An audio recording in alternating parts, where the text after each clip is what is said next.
नमस्कार दोस्तों। यूक्रेन संकट को लेकर इंडिया न्यूज लगातार कवरेज दिखा रहा है और वहां जो सबसे बड़ी चिंता है वो ये है कि भारतीय बच्चे जो यूक्रेन में आज की तारीख में फंसे हुए हैं उनकी तादाद 16-17 हजार के आसपास है।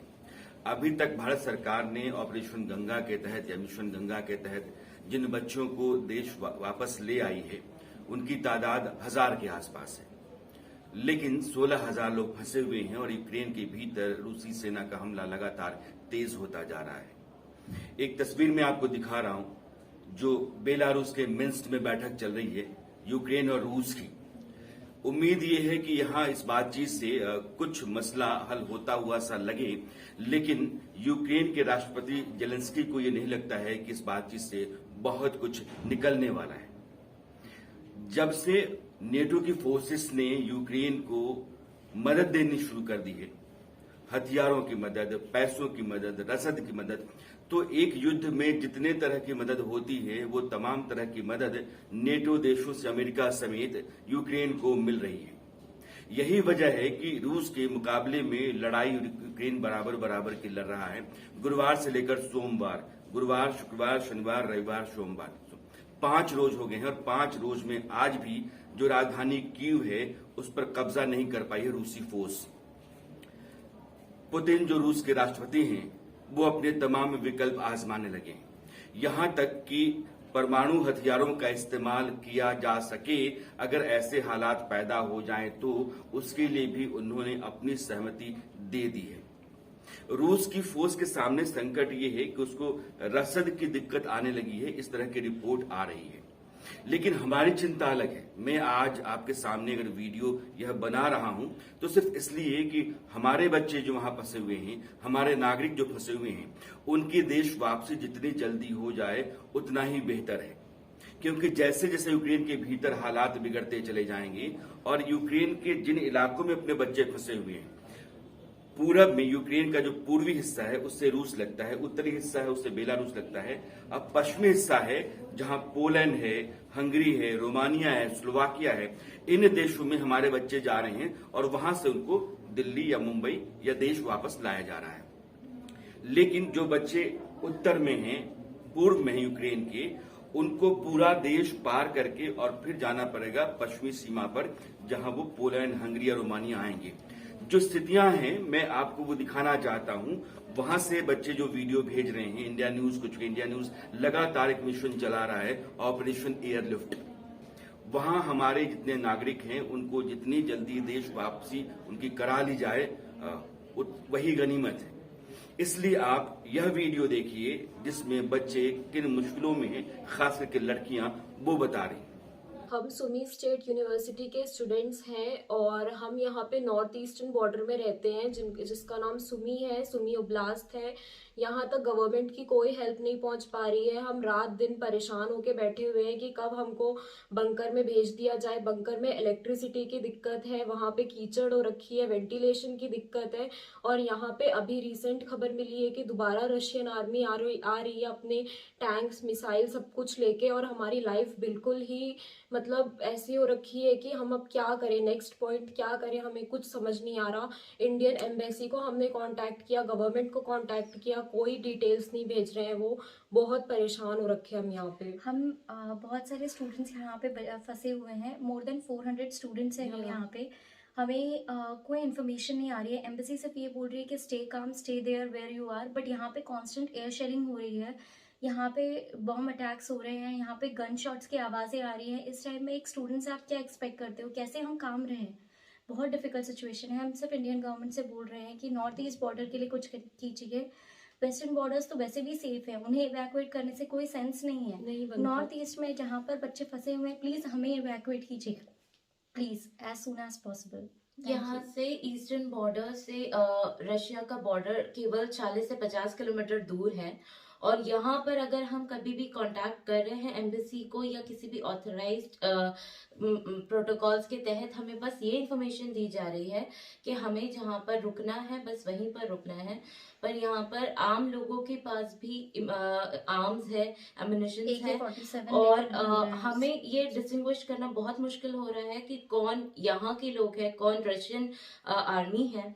और सबसे बड़ी दिक्कत हमारी इवैक्यूएशन के लिए फिलहाल कोई भी तरीके का अरेंजमेंट नहीं हो Even पाया है। यहाँ पे हम जब रुक रहे हैं तो यहाँ पे food supplies, water supplies, electricity कभी भी कट ऑफ हो सकती है।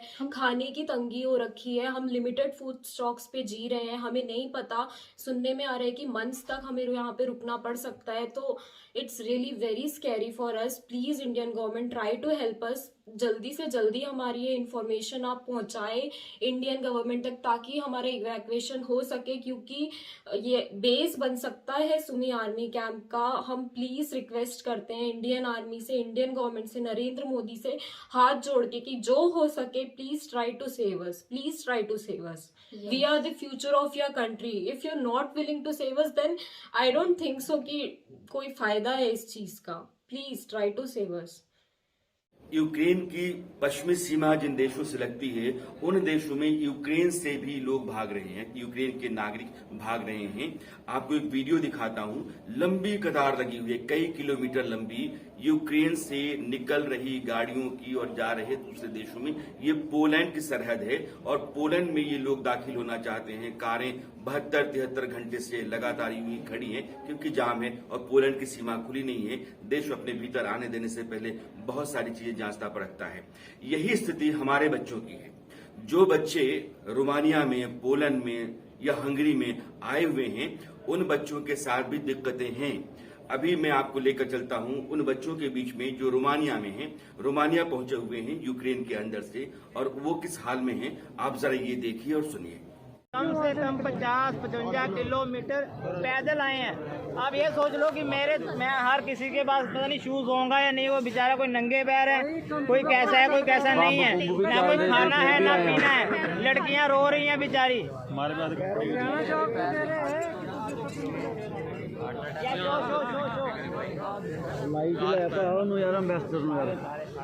अभी मुझे पता है आपके उधर ही बैठी ठीक है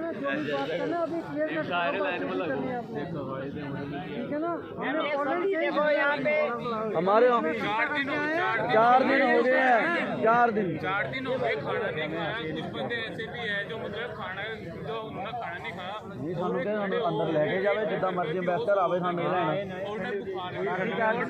साडी ठंड ना जान नहीं लगी। पीछे से लाइन में लगे हैं, 8-9 घंटे लाइन लगना पड़ता है। ठंड भी बहुत और पीछे से अपने घर से हम पैसे मंगवा सकते हैं ना, हमारे पास में कोई पैसे की सुविधा है यहाँ पे। टेम्परेचर भी इतना डाउन था, कल -3 में गया हुआ था, फिर भी हम 12 बजे वहाँ पे बिठाए रखा। क्या करते हैं हमारे ऊपर स्नो थी और हमारे पास पैसे भी नहीं है। हाँ, बाद में वो बंदूकें AK-47 हमारे सामने लेके खड़ गए, गोली मारेंगे। 5 बजे मेरा लगेज ले लिया मैडम। कल बात सुनना, कल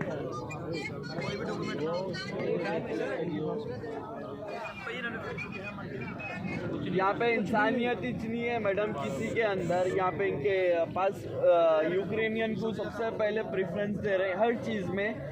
शायद अगर इनकी एंट्री भी अगर करना है तो एक अच्छी जगह से दे रहे हैं जहाँ से यूक्रेन के जो नेशनलिटी वाले हैं उन लोग कुछ दे रहे हैं। अब जो इंडियंस है ना एकदम चीप और लोकल है बोल के उन लोग को ना ऊपर से उछाल के उनका लगेज ले रहे हैं पहले, फिर उसके बाद में उनको ऊपर से आने के लिए बोल रहे हैं। अब उनको ऊपर से आने के बाद में घूंसे भी दे रहे हैं, बाजुक से जो रास्ता है वहाँ से भी आए तो भी बच्चे घूंसे दे के उनको अंदर एंट्री कर रहे हैं।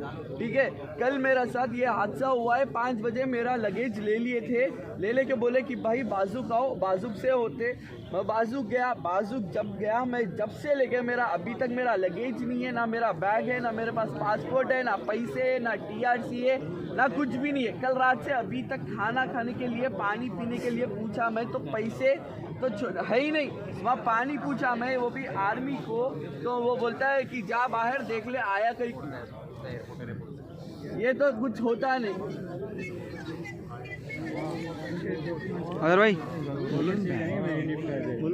भारत की सरकार ने यूक्रेन संकट के खड़ा होने के बाद वहां से अपने नागरिकों को बाहर निकालने का जो प्रयास किया है वो सराहनीय है, इसमें कोई दो राय नहीं है। लेकिन आबादी बहुत ज्यादा है और इस तरह के हालात में जब संकट अचानक खड़ा हो जाए और आपके देश के हजारों हजार की तादाद में लोग हों तो वहां से उनको निकाल कर देश लाना कोई कम मुश्किल भरा काम नहीं होता है। सरकार ने ऑपरेशन गंगा शुरू किया है, लेकिन अब 4 मंत्रियों को उन देशों में भेज रही है जो यूक्रेन के पड़ोसी देश हैं, जैसे कि रोमानिया में ज्योतिरादित्य सिंधिया जा रहे हैं, पोलैंड में वीके सिंह जा रहे हैं, हंगरी हरदीप सिंह पुरी और स्लोवाकिया में किरण रिजिजू। ये मोदी सरकार के जो 4 मंत्री हैं इन 4 देशों में रह करके उस व्यवस्था को देखें जो व्यवस्था यूक्रेन से निकल करके इन देशों में आ रहे भारतीय बच्चों को देश भेजने के लिए तैयार की गई है। यानी कि वहां का बंदोबस्त, वहां जो दिक्कतें आ रही हैं उन दिक्कतों को दूर करना, बच्चों की जो परेशानियां हैं उनको सुनना समझना और एक स्मूथ फंक्शनिंग वहां से तैयार करना ताकि वहां से बच्चों की वापसी हो पाए। तो ये 4 मंत्री वहां हैं और भारत सरकार लगातार उन देशों के संपर्क में, खास करके यूक्रेन के, ताकि आप हमारे बच्चों की हिफाजत और रूस के भी करते रहें और हमारे बच्चे, हमारे नागरिकों को कोई नुकसान ना हो, इस बात का यकीन आप हमें दे करके रखें। तो भारत सरकार राजनयिक स्तर पर, सामरिक स्तर पे बच्चों को लाने की स्थिति में और कूटनीतिक स्तर पे और अपनी जो यह पोलैंड, हंगरी, रोमानिया या स्लोवाकिया से बच्चों को देश लाने की जो हवाई सर्विस है उसको चुस्त दुरुस्त रखना चाहती है और यह 24 घंटे की एक सर्विस ऑन होने वाली है जिसमें अगले कुछ दिनों के भीतर, आप मान लीजिए हफ्ते भर के भीतर, 10 दिनों के भीतर वहां जितने भी भारतीय फंसे हुए हैं जो देश लौटना चाहते हैं उन सबों की वापसी हो जाएगी।